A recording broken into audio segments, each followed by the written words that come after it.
Página de abertura. Do livro Pão Nosso, psicografado por Francisco Cândido Xavier, pelo Espírito Emmanuel. Título da mensagem: O homem com Jesus. Regozijai-vos sempre no Senhor. Outra vez digo, regozijai-vos.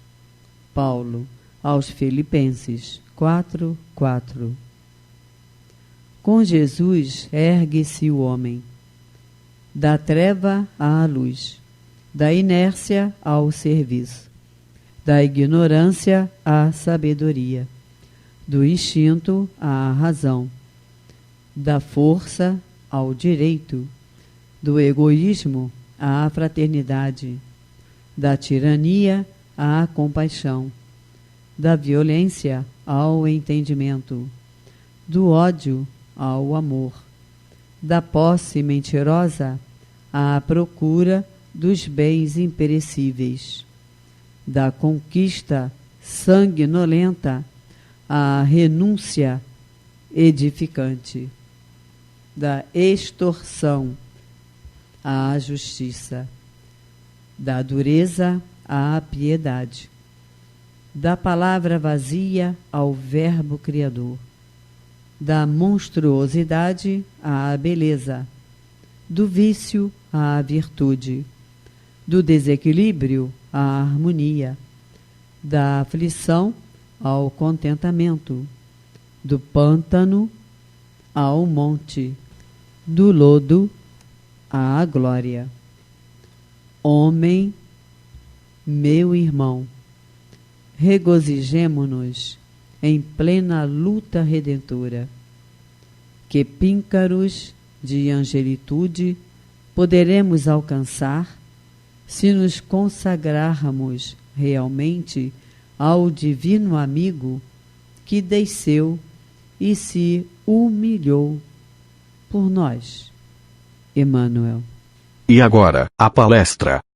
Saudações a todos. Então vamos começar mais uma das nossas atividades doutrinárias à distância, né? Nossa nova modalidade aí frente à crise sanitária do novo coronavírus. E o tema que nos coube hoje é o capítulo 1 do Evangelho segundo o Espiritismo, Não Vim Destruir a Lei, os itens 1 a 4, que tratam basicamente da questão da vinda de Moisés e do Cristo pela visão de Allan Kardec na discussão do Evangelho segundo o Espiritismo. É interessante que a ideia desse capítulo como um todo é uma ideia de continuidade, né? Uma ideia de trajetória, de que o Espiritismo não vem fazer uma ruptura com aquela tradição judaico-cristã que já vinha de Moisés, né? E pelo contrário, né? Mais à frente Kardec vai falar que o Espiritismo ele resgata essa moral do Cristo, essa moral cristã, e nós vamos tratar um pouco disso também. Primeiro vamos falar um pouquinho de Moisés, né? Moisés é uma figura clássica, né, da nossa história. Nós lembramos sempre daquele filme Os 10 Mandamentos, de Charlton Heston, né? O Cecil B. DeMille, que é o diretor, né? Uma grande obra, né? E fica sempre aquela imagem, né, do grande patriarca hebraico, da fuga do Egito, das pragas, né? Toda essa mitologia que foi construída em torno dessa passagem, que nada mais, nada menos é do que a própria origem do povo hebreu nessa discussão. O Moisés era um líder político, né? Era um patriarca, né? Numa época que, não muito diferente de hoje, a religião se confundia muito com a política, como no próprio Egito também, que o faraó era o líder político e religioso. E esse evento da fuga do Egito, que mostra a libertação do jugo do povo hebreu, e logo a construção desse povo como nação, né, a busca de um local, e encontram um local chamado Canaã, e tem a questão lá do bezerro de ouro, da adoração do Deus de ouro, quando surge então a discussão de Moisés, de forma que ele traz a ideia dos 10 mandamentos, né, segundo lá a tradição judaico-cristã. Ele vai numa montanha e recebe isso de uma figura divina. Obviamente que nós espíritas sabemos que não foi uma figura divina que trouxe isso para ele, foi um espírito que trouxe essa comunicação. E o que chama a atenção nesses 10 mandamentos, né, olhando aquela época, né, de 2.500 anos atrás, é que eram normas gerais, né? Normas diretivas, né? Normas inclusive proibitivas, né? Não matarás, não roubarás, que eram coisas que tinham vinculação proibitiva, que era um reflexo da época, né? Que ainda é hoje, né? Nós ainda temos essa visão mais autoritária, mais coercitiva, né? E o próprio Moisés coloca também ali um conjunto de regras de conduta coletiva para que aquele povo pudesse se organizar melhor, né? Não vou roubar, não vou matar, não vou cobiçar as coisas do próximo, não vou cobiçar a família do próximo. Quer dizer, regras de convívio para que aquele povo pudesse ter uma dimensão de se tornar uma nação. A gente não pode separar muito essa questão da história política daquele povo, que vai dar depois origem ao judaísmo e também ao próprio cristianismo, dessa discussão religiosa. Esse patriarcado, né, é muito importante para a história do Ocidente, inclusive.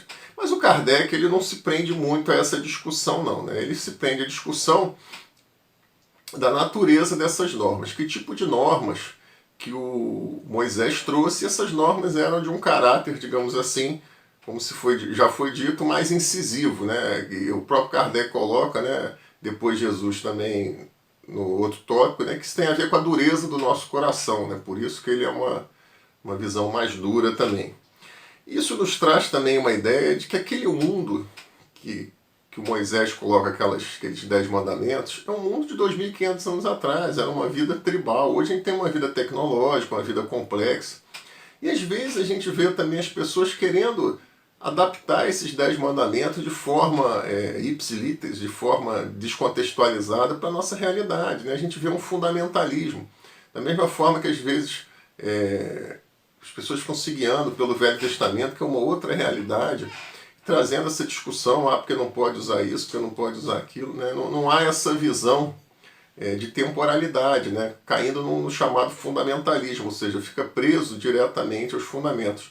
O Espiritismo é uma ideia libertadora, o Espiritismo é uma ideia de uma visão mais ampla, de uma visão contextualizada, de muitos planetas, né? Muitas moradas, muitas reencarnações. Né? Isso não coaduna muito com o nosso pensamento. Né? Mas a ideia é que também por trás desse pensamento que Moisés traz, e o Kardec coloca isso também, como em tudo existe uma ideia de Deus. Por trás dessa ideia dos 10 mandamentos mais incisivos, existe uma ideia de um Deus austero, de um Deus vingativo, de um Deus orgulhoso, inclusive de um Deus que tem lado, né? Um Deus que diz assim, olha, eu jogo aqui do lado dos hebreus, eu sou o Deus dos hebreus, os outros são o Deus dos egípcios lá, o Ra, o Anubis e tudo, né? Onde aquela briga, né? E a questão dos hebreus também traz uma ideia de Deus único, que é uma ideia que depois vai se aperfeiçoando, mas aquela briga entre as civilizações representada numa briga entre deuses, né? E até hoje a gente ainda tem isso.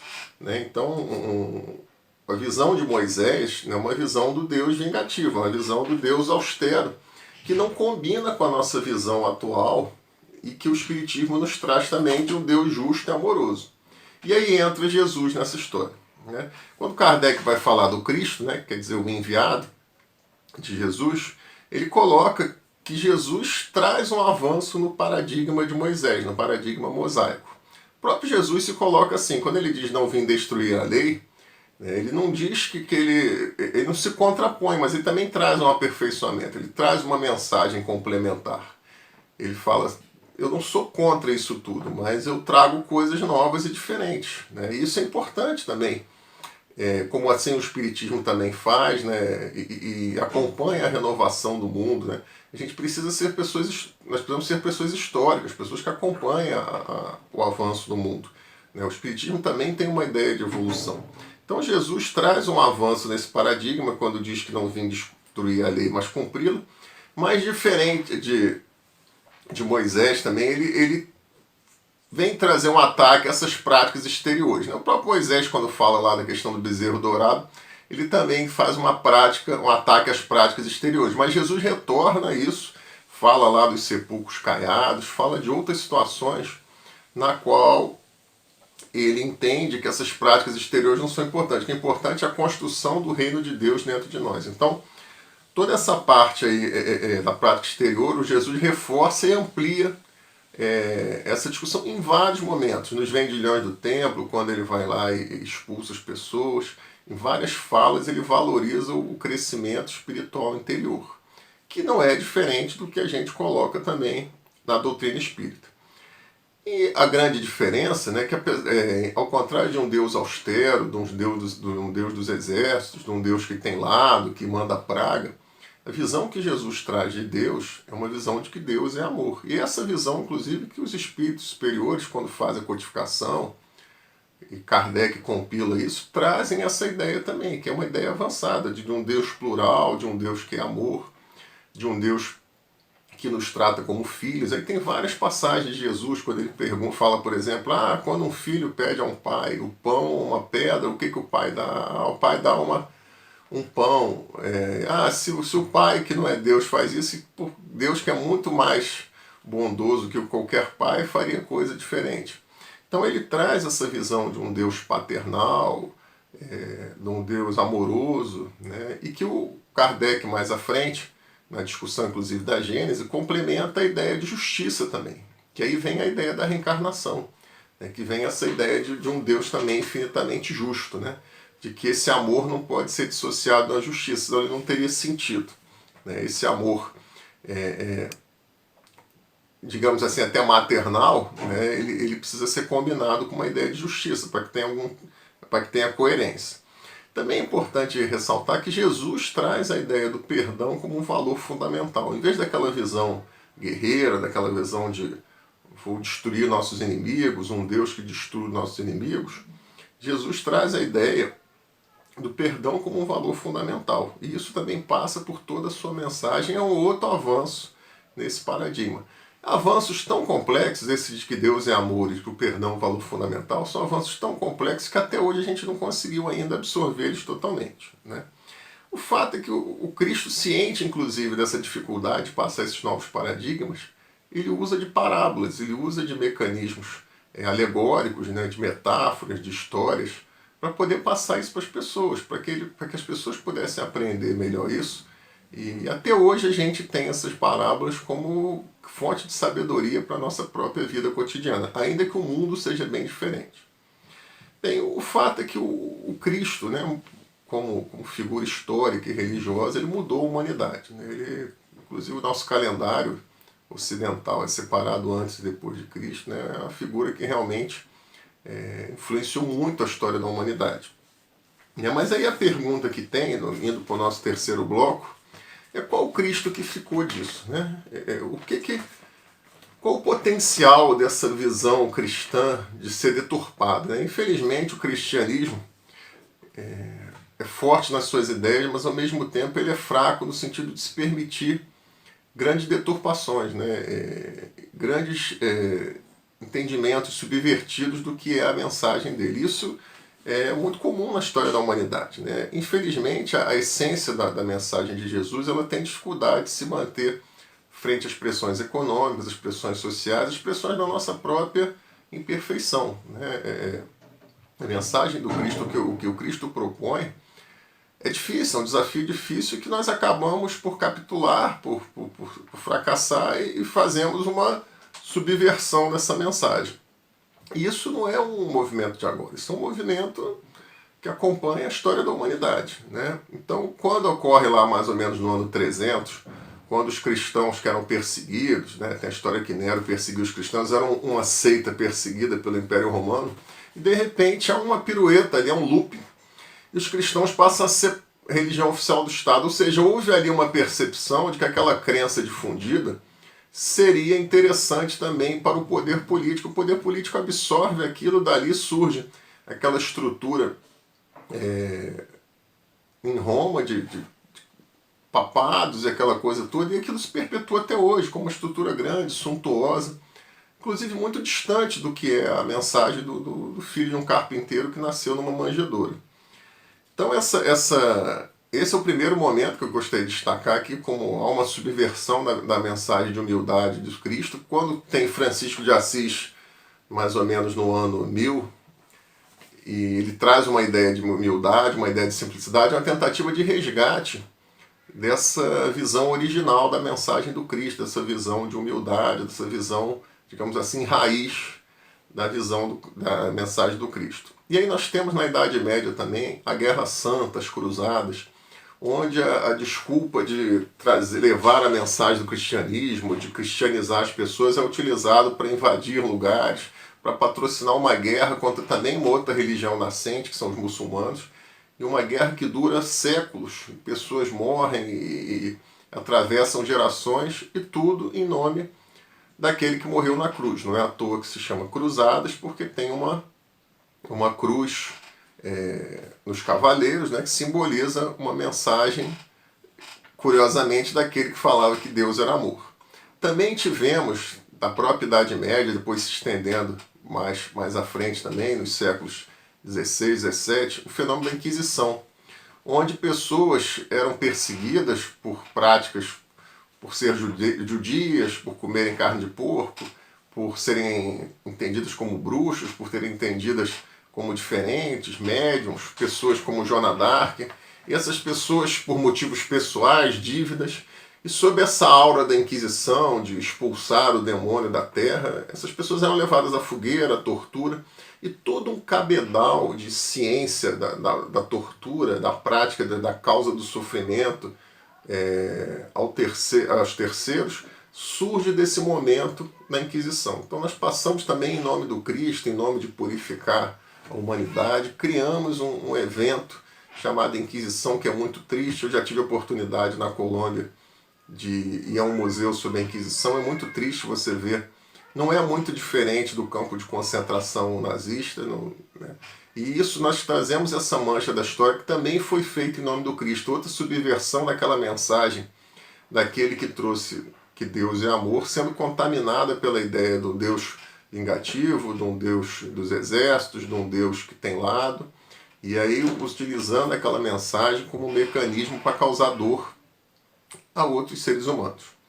Também tivemos no processo de colonização, também no século XVI, XVII, principalmente aqui nas Américas, o fenômeno da catequização, onde, em nome do Cristo também, invadimos tribos indígenas, tornamos esses indígenas escravos, fizemos desses indígenas submissos, rompemos a sua cultura. Então, é mais um exemplo de que o cristianismo, em que pese os seus fundamentos no amor, e na caridade, na fraternidade, no perdão, também foi deturpado e mais uma vez se serviu a práticas que são reprovadas. Então a mensagem do Cristo que está lá, ela tem também, por conta da nossa fragilidade, da fraqueza dos homens, ela tem esse potencial de se deturpar. Então a gente tem que ficar atento, porque a história já mostrou situações que isso aconteceu e nós não estamos distante disso. Temos outras guerras, outras situações. As guerras que ocorreram no século XX também passaram por questões de apoio e de grupos religiosos vinculados ao Cristo, né? E hoje também temos fenômenos de situações reprováveis, eu não vou citá-las aqui, mas também em nome da religião, em nome de situações em que botam Deus no meio dessa discussão. Então a mensagem se perde, né? Aquela essência, né?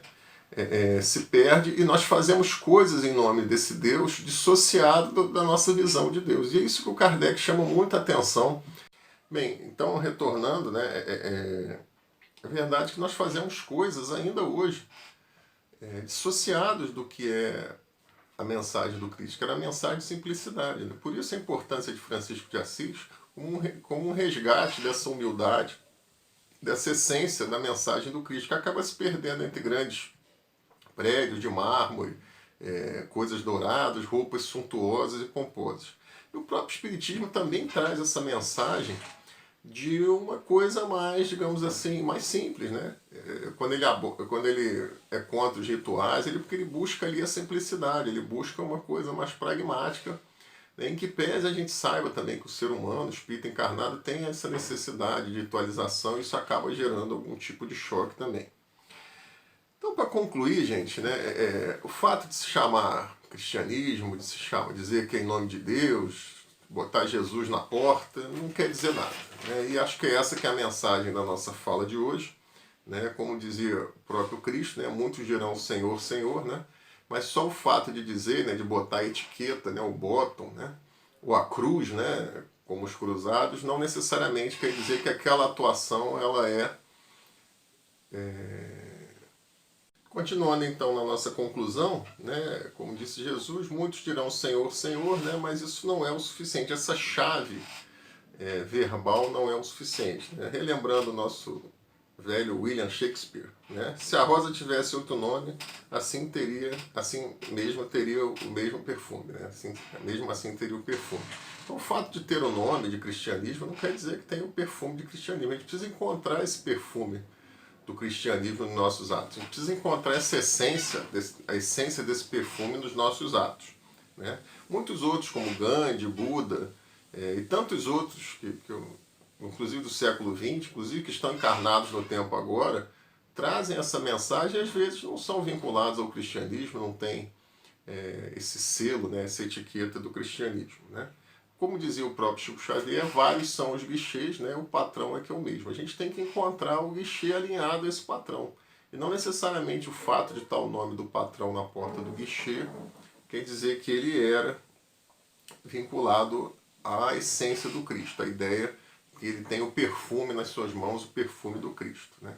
E é isso também que propõe o Espiritismo. O Espiritismo propõe que a gente tenha uma ideia de essência, uma ideia de resgatar essa visão original do que é o catolicismo, do que é o cristianismo, do que é a mensagem do Cristo e trazer para a nossa vida.